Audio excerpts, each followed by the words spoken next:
what I'm talking about!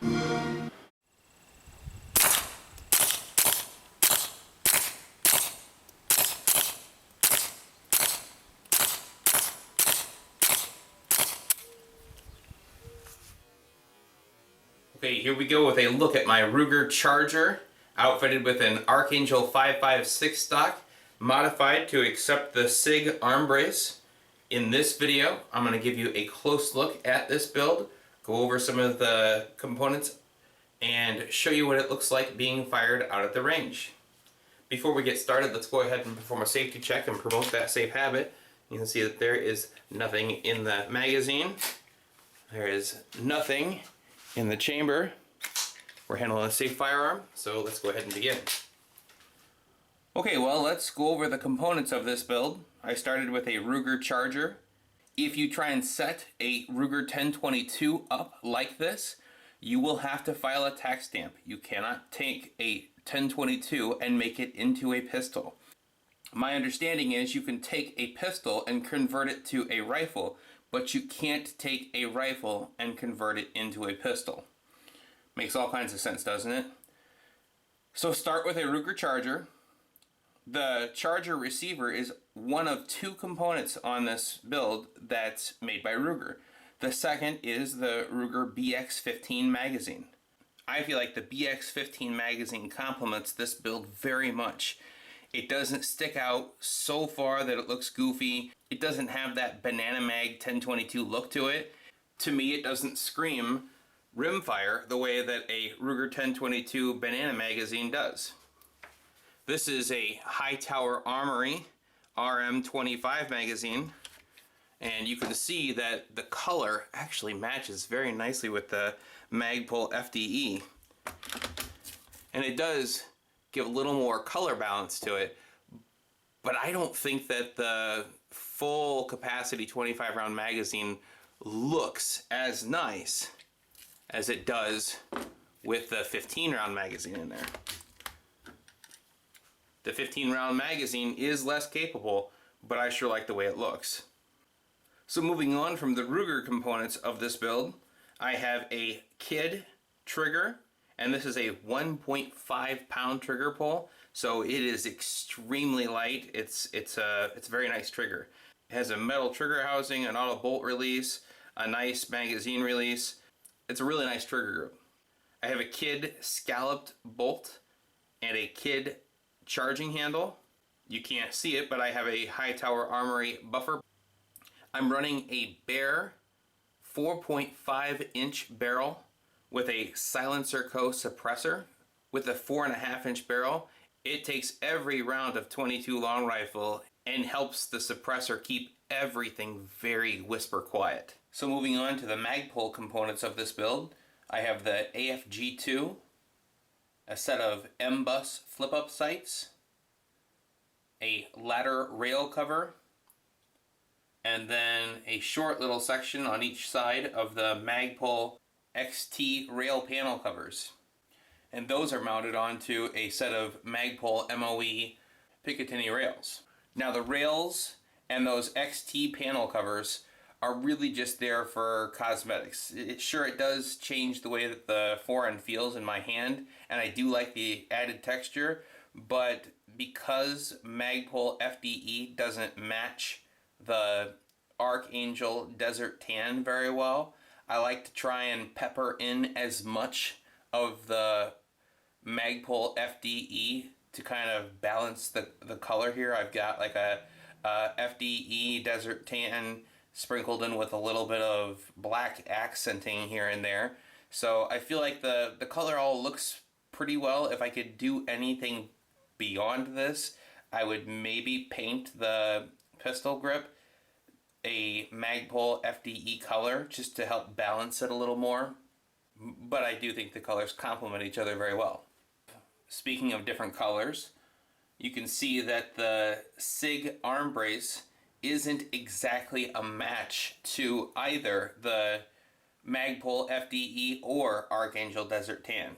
So it does end up throwing in a third shade of tan into this build. But because it's so far away from a lot of the Magpul FDE stuff, I think that it kind of blends pretty alright. So that brings us to the subject of this build, the Archangel 556 modified to be a Ruger Charger stock. So because I'm running a 4.5-inch barrel and a suppressor, the suppressor didn't reach out past the end of the original length of the handguard.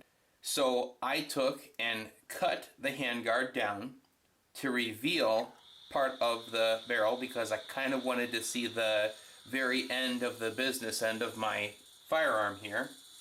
And I think aesthetically it looks better. I took and sanded it with several grits of sandpaper and finished it with a very high automotive, like 2000 grit. And then if you take a dab of oil and rub the oil into the polished end of the polymer, it does finish it pretty nicely.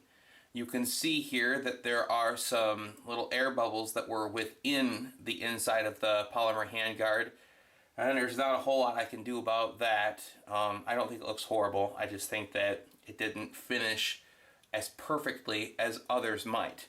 There's probably not going to be air bubbles exactly in this spot with other Archangel 4Ns, but it's really not a big deal. The next modification I had to make was to the pistol grip. There is a little gap filler that fills in that void between the front of the pistol grip and the back of the trigger guard. And because the kid trigger group is a little different dimensionally than the original factory BX trigger, I had to remove some material to allow the new dimensions of the kid trigger to fit into this stock. And then finally, the third modification that I needed to do to legally make this a pistol stock, I needed to remove the little track underneath the buffer tube to allow the Sig arm brace to slide over the mock buffer tube. Now, I wasn't really sure about just removing that material. You still have a small little bit of an indentation where a stock could latch into, so one might argue that it's still capable of accepting a rifle stock, which would make it maybe worse than murky as far as whether it's still a rifle stock or a pistol stock. So what I did was I filled that in with an epoxy and then sanded everything smooth. So now it can't accept any rifle stocks without remodifying the buffer tube. And even if you did remodify the buffer tube to try to get it to accept a rifle shoulder stock, it would be impractical at best.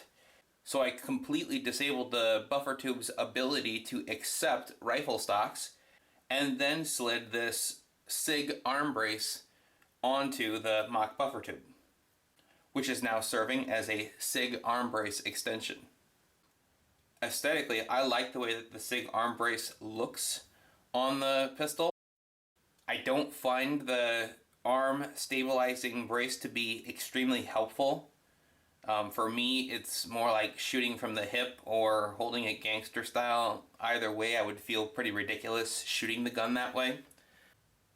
I do find that placing your cheek on the Sig brace and legally shooting it from a cheek weld does help with the accuracy. Unless something would happen to change, I would not advise you to build one of these and then fire it from your shoulder. My understanding is at that point you will have an SBR that you will need to register. And if you are going to register this as an SBR, you may as well put a comfortable stock on it. Okay, well, let's show you what this looks like being fired out at the range. Alright, so here out at the range, and I'm going to start by shooting it without the suppressor so you can hear how loud it is with just the 4.5-inch barrel, and you can hear how quiet it gets even with standard velocity ammunition with this 4.5-inch barrel and the suppressor. So here it is with the standard velocity through the 4.5-inch barrel. Now, because the barrel is so short, if I put my hand up here with the AFG2, then the majority of my hand is in front of the barrel, and there's a lot of ventilation stuff going on here. I could potentially catch some, I don't know, burnt fragments and whatnot. I just don't want to get that gas on my hand, so I'm going to keep my hand back here until I get the suppressor on there and I know that that muzzle extends out. So this is what it sounds like without the suppressor.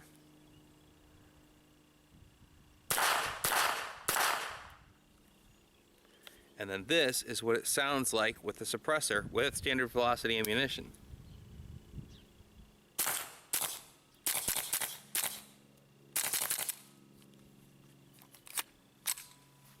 It's a big, big difference.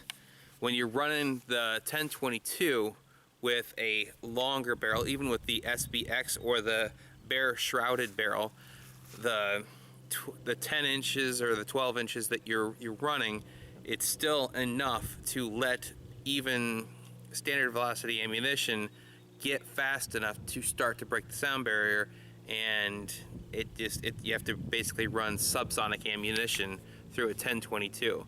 But with a charger and this 4.5 inch barrel, you could basically shoot any ammunition that you want and keep it real whisper quiet. So let's load up another magazine and run it again. Alright, so it's probably redundant, and you've seen it in my other videos that I've used the Sig Brace on, but you will not see me shoulder this. You will see me put this on my cheek, and you will see a pronounced gap between my shoulder. I only say that because I think it's important to promote complying with the law.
Okay, well, I really like the Ruger charger as a suppressor host.